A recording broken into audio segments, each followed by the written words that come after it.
But, so we knew, unlike a scene in a ride where you can direct people to look over here, we knew two things. One, you can look wherever you please. And number two, we will never know where the focal object is going to be, which is an animal. The animal could be anywhere, and you can look anywhere. So when we did our storyboards, every 30 seconds, we drew a line on the ride track, estimated the average speed of the vehicle, made a dot every 30 seconds, and we drew these 180-degree storyboards that we would hold up in front of our faces like this, and go, okay, that's at, second number 700. We're here seeing something like this. The wildebeest might all be over here, they might all be over here, but they're going to be here in this scene. Okay, pick up the next one, and we bend it around our head and go, all right, this is the next scene. So we can get some sense of what is this going to be like to progress through this environment, because of course back then there wasn't, like, you couldn't do a digital ride-through or something, no such thing existed. And then, of course, how successful are we going to be at everything we know, keeping the guests from knowing those things, so that what they see and what they feel is completely natural in its feeling. This is a photograph I took during production of the flamenco pool, and this is virtually the same view from the guest point of view as they drive by on the ride track. So this feels like nature, and of course, those flamingos have to be able to stay there. They have to not have to worry that, animals are going to come get them. They have to have a safe life on a little island where they can raise their babies. And yet we don't want you to feel that. We want you to feel that, wow, I'm in Africa, and there happen to be some flamingos over there. So we're trying to sort of bury the work that we did. This is just another example of starting from a real experience. In this case, we have the gibbons who are on the islands, in Asia, and we know that they need something to swing on and climb on. That's what they want to do. They live in trees. So we're trying to figure, well, what in the world can we possibly build that doesn't look like a jungle gym, that makes sense out of an environment where these gibbons would be climbing and playing and blah, blah, blah. And we just happened on one of our research trips to see this temple under restoration. The one in the upper left-hand corner, that's a real temple in Nepal under restoration. And that became the inspiration for what we ultimately built as the gibbon temples, because it solved a problem that, frankly, we didn't know how to solve until we came across this example. It's another interesting thing about the work we did is just working with all these different people from around the world, working with Balinese carvers, working with the bronze casters in Nepal, working with all these different individuals from different cultures. It's a real privilege with Animal Kingdom to be able to do that. And to see the work of all these people turned into something that not only, is it a beautiful theme park environment, but it has a kind of reality of its own. More than just, oh, beautiful design, a bunch of, designers in California thought it up, drew it, got built in a factory somewhere. There really is real art in Animal Kingdom. And Everest, which of course is the most recent, is one of the best examples of that, I think, in the park. And Everest has these ancient roots. This actually, if I have this image here. This is a painting from, I did this in 1991.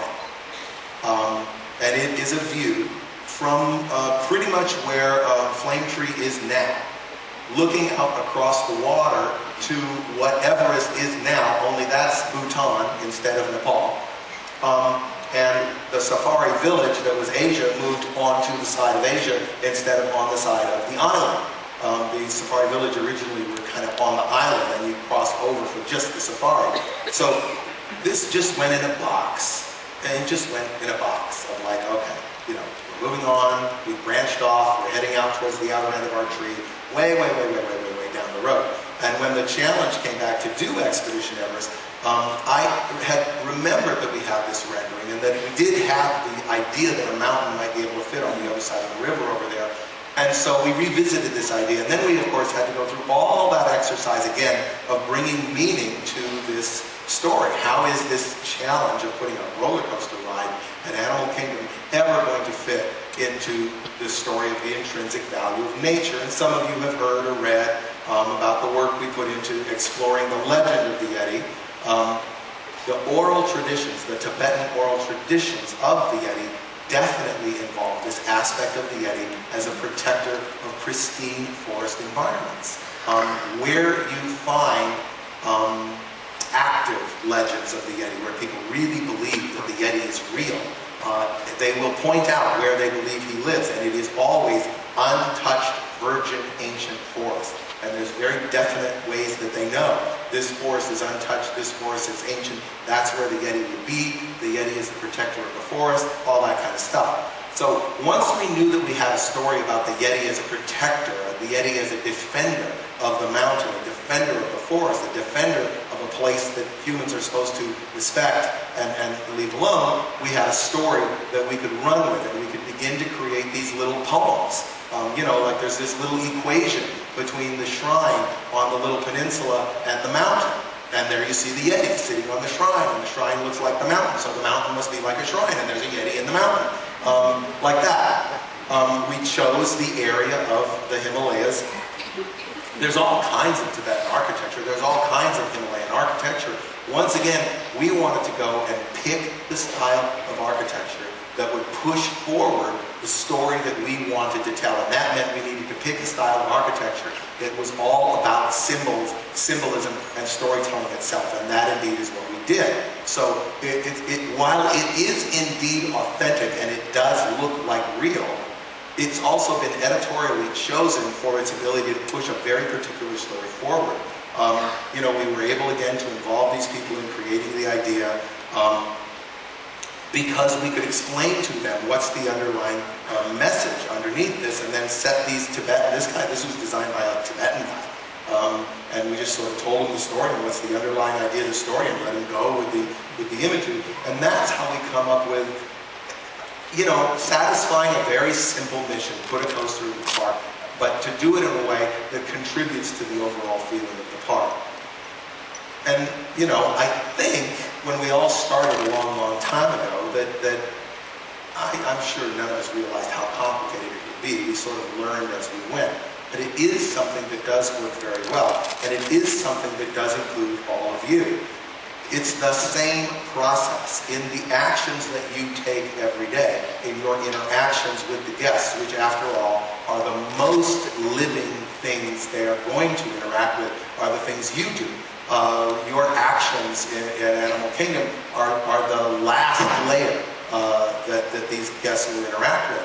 And to have those actions embody the spirit of these ideas, the intrinsic value of nature, the value of adventure, the love of animals, the spirit of this place, really helps push that story forward and have the guests walk away with the sense that they've experienced something special. They rush really fast. They come with a lot of anxiety. They spent a bunch of money. They're trying to get their value back. And there's this anxiety of, like, how do I get my value back from the money I spent to get here? And in their mind, I think, is this idea that I'm going to get my value back by doing all these things. Bam, bam, bam, bam, bam, bam, bam, one after another. I don't think that's true. I don't think that that's where the value is. I think the value is in slowing down and enjoying these relationships. Relationships with you as you speak to them, as you interact with them.